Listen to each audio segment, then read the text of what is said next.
Hey, good morning. It's 5 a.m. Mester Scrum. Hope you're all doing well today. It is, I think, Wednesday. Yeah, maybe. Week's kind of going crazy. Episode 121 here at 5 a.m. Mester Scrum. I'm Greg Mester, your Agile coach and Scrum Master, and we talk about Agile and Scrum in a very tactical and practical way and how you can apply it so that you can go home to your family at a decent time and have some fun with your friends and also make some money for the business or yourself if you have your own entrepreneurial activities and have a little fun, lower stress as we go. And with that, we talk about some stuff, and I got two items, some stuff. What a topic, right? It is Wednesday. It's early. It was late night last night trying to figure stuff out. So even I work late every once in a while and get home late. And last week, during one of the training things I did on Friday, and it gives me a new thought. I was thinking about it.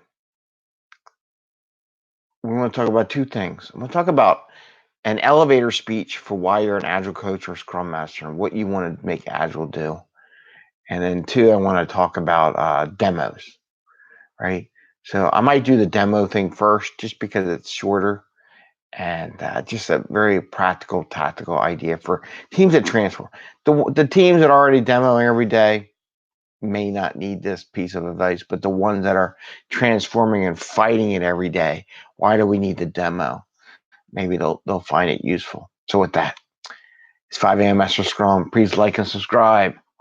Hit the little bell so you can get messages when we put clips out. And there should be more clips coming out this week. Trying to get some little pieces out as we go.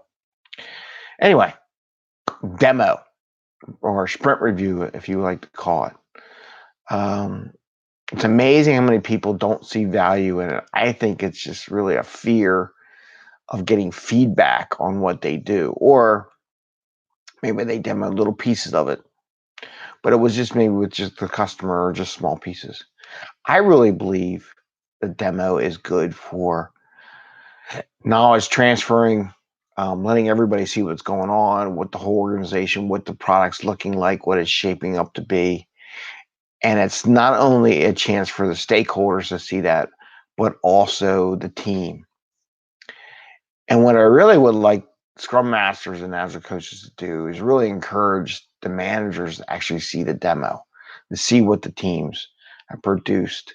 If you're a real leader, a real Agile leader, you would insist on it and you would attend it.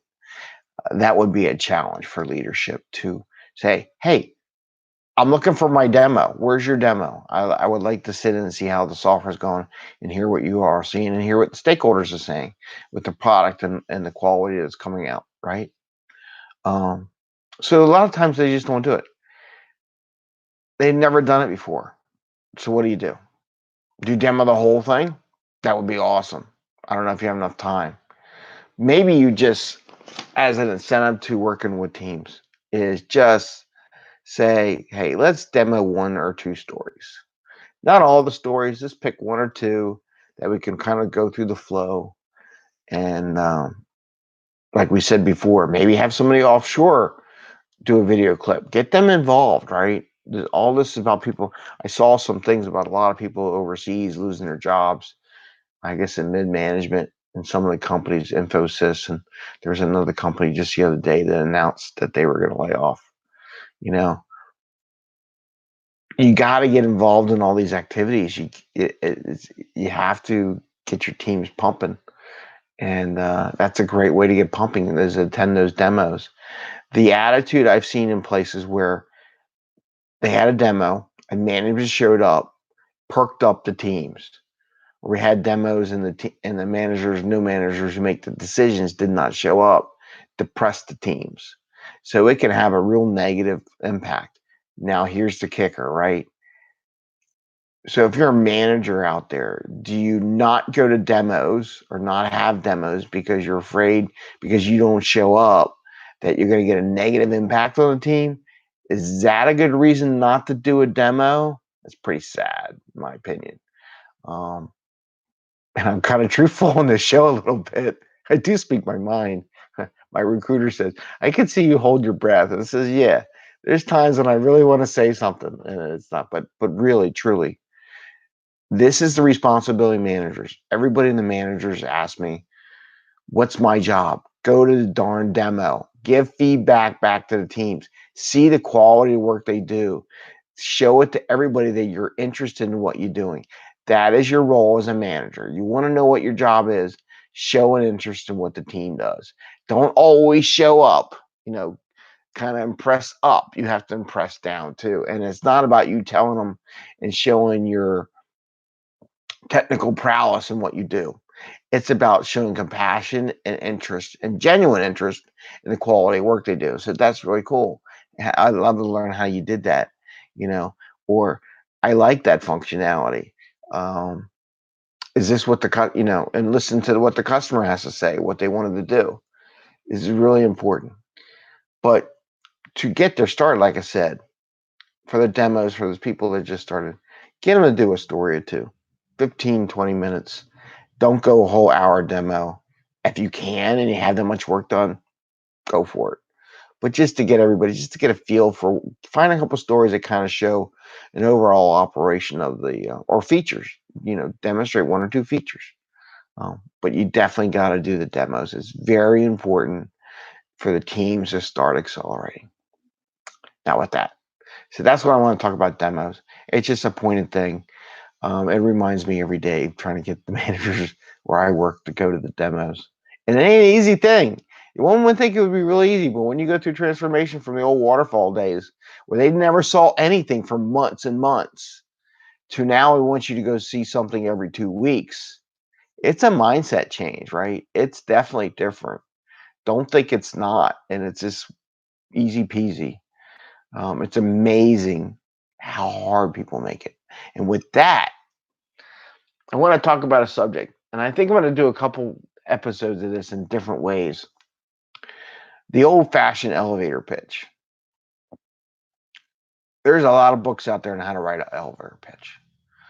But I'm going to put a twist on it. When I was working in a very large company that had a super tall building here in Philadelphia, and I had a manager.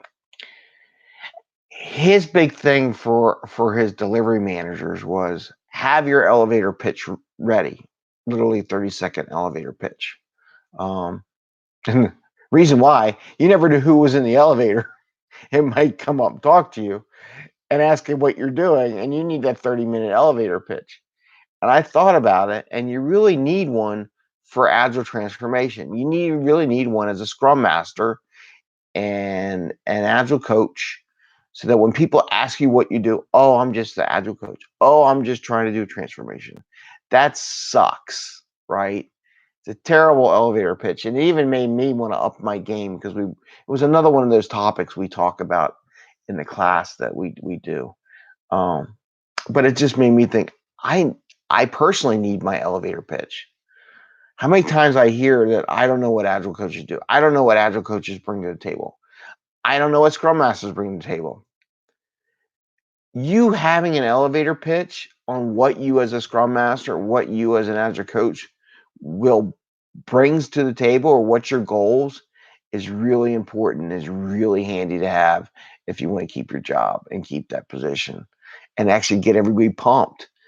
It's not just about, hey, my name is Greg Mester. I have 30 years of experience in project management and program management. And today I am working at this company to help transform the organization to Agile. And I've been here and I have 6 months to do it. That's not an elevator speech. Peach. Yeah, speech. But however, that's what people sound like, right? And you think about it. So, I mean, a real elevator speech or pitch is who you are, real quick, what you're working on,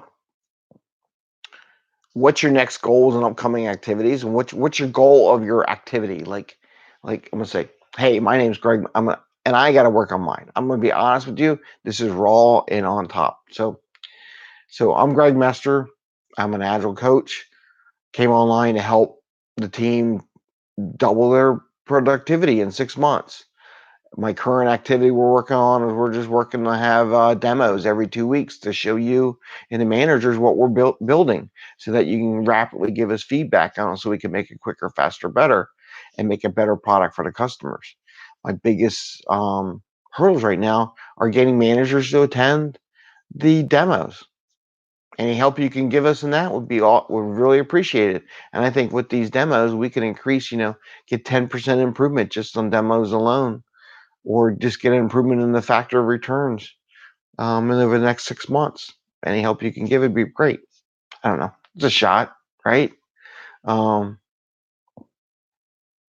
you might say, what are you doing this week? So that was a larger demo, right? Our larger activity, and say, hey, we have a release in 6 months, and the goal was to get as double the feedback inputs from the customer. Or maybe we have a release in 6 months, and the team's goal is to reduce the time it takes to run the activity by 10%. Maybe you put a metric in there, right? A value. And maybe you ask, what goal do you want to have? Maybe you sit down with managers, your customer, your stakeholders, and says, what do you think would be a good goal to have? What do you want to see in your agile transformation? I can make it up as an agile coach. I can give my personal one. Like I give my one company. I was like, I would like, my name is Greg Mester. I'm an agile coach here. I'm trying to improve communications. Our goal for the next month is to get 50% participation in Slack by all the teams so that we minimize the number of emails, all those emails that keep coming into your inbox, trying to minimize that down to just critical things and that conversation and whether or not something's up or down on the hardware. It's my goal for the next month. There you go. Just elevator pitch, right? Actually, and I think about what I just said, right? How it could be used. Do that every week. What is your elevator pitch for how you want to transform your team or anybody else every sprint, right? Think about that. Take now, we talked about it before, the improvement item from the retrospective. Take that little improvement item and turn that into an elevator speech. Maybe you teach your team to do an elevator. What is your team doing? What's your goal? Is it just the right code? That's boring. I mean, that's not going to get management to back you up. You can hire. Look at all the thousands of people getting let go over in India right now, right? Apparently, there's thousands of other people there to do the job, and it's getting bad, right? So why are you bringing value? What is your goal? Is it just the right code and test? Well, I'm testing something. What does that mean? And help your team. What are you doing, right? What are you working on this week? I'm just writing code. What does that bring to the bottom line? That's an elevator speech. There's a lot of books out there. I want to research a couple. A couple people told me some ones I'm going to try to find out. Maybe I could recommend them to you. My wife's asked me, I need to buy some stuff on Amazon. What do you want? So maybe I'll buy some books. I got to read them though. Anyway, with that, it's 5 a.m. Mester Scrum. It's Wednesday. I hope you have fun and enjoy the week. And maybe you spend some time today working on your elevator speech for your job and what you're doing in your transformation.